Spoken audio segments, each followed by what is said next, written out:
Yeah, so this is my first video. Gonna be a short one too. I just want to talk about the recent like the Canto 7? Yeah, Dawn's thingy. See, I got all the conflicting feelings about it. Like like okay, let's start from the beginning, right? I think the first part is good. I think it sets up the later parts really well. Of going through the whole what was it? Uh the distraction or something? Whatever. I think the introductory part is fine. It's serviceable. I laughed a few times. But what I really wanted to talk about was like the second and third parts. Because that's where we meet Dulcinea. I think she really highlights the real weaknesses of the Canto. Since while we meet her a lot, we don't really know much about her character. And I think that's a bit of a problem since well he's supposedly pretty important. After all, she has a boss fight.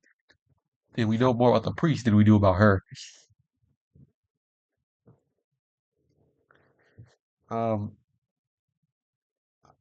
I could pull up specific examples like I think the flashback with the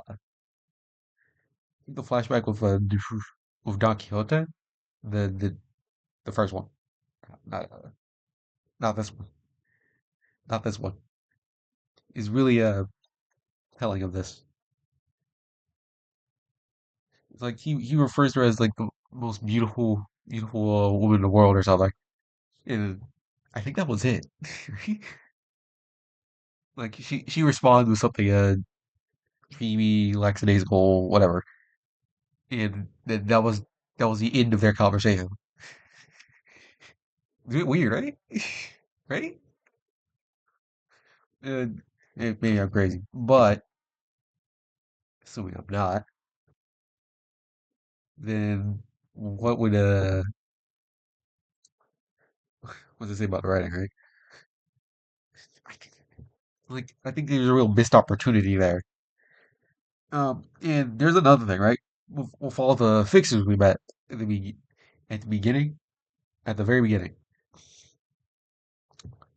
I, I know they all did die to really demonstrate the danger of La Mancha Land, but there are two specific examples that I want to point out that really just didn't make sense to me. Now, the sink fixer, what was his name? I completely forgot. He's the streamer guy, and then there's Paul. Their deaths didn't really seem to add anything to the story. We know what the Bloodfiend Hunters added. It was to demonstrate the real danger of La Mancha Land and why the sinners were uniquely suited to tackle the problem. But so the Bloodfiend Hunters death really it had a purpose. For the streamer guy and Paula, they really did not die for any reason I find satisfying. For instance, the they go into the lobotomy branch, and that's something I want to talk about too. But I'll get to that later. Uh, they went to the lobotomy branch, and then supposedly the streamer guy tried to use an ego. He got corroded, and Paula, I think, got corroded in the process, or she tried to use the ego too and failed. Either way, I forgot the exact explanation, but either way, it doesn't really mean anything. And I find Otis's explanation of the streamer's bravery to be to be a little he's be a little stupid since since the streamer guy got corroded. It means he didn't have enough willpower to overcome the ego. Doesn't that mean he kind of failed as a person? It, it,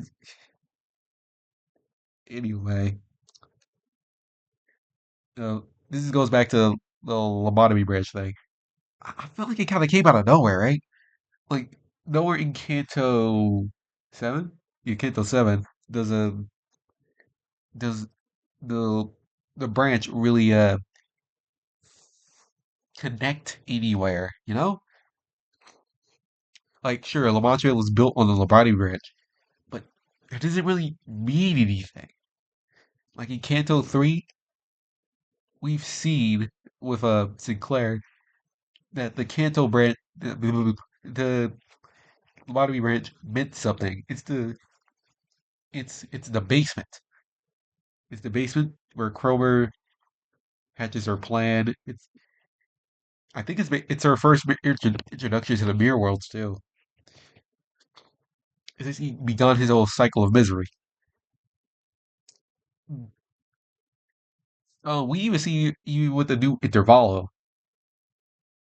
where Hohenheim was an employee of the lobotomy branch, lobotomy corp, albeit not the main one. He, really, the main point is it connected to the story in a seamless and impactful way. I feel like wasn't there in Candle 7.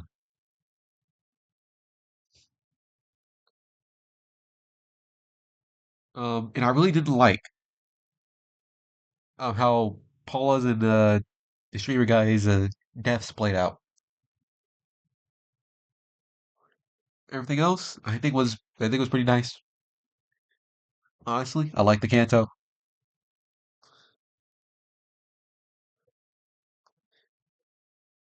And yeah, that was it. Those are my thoughts.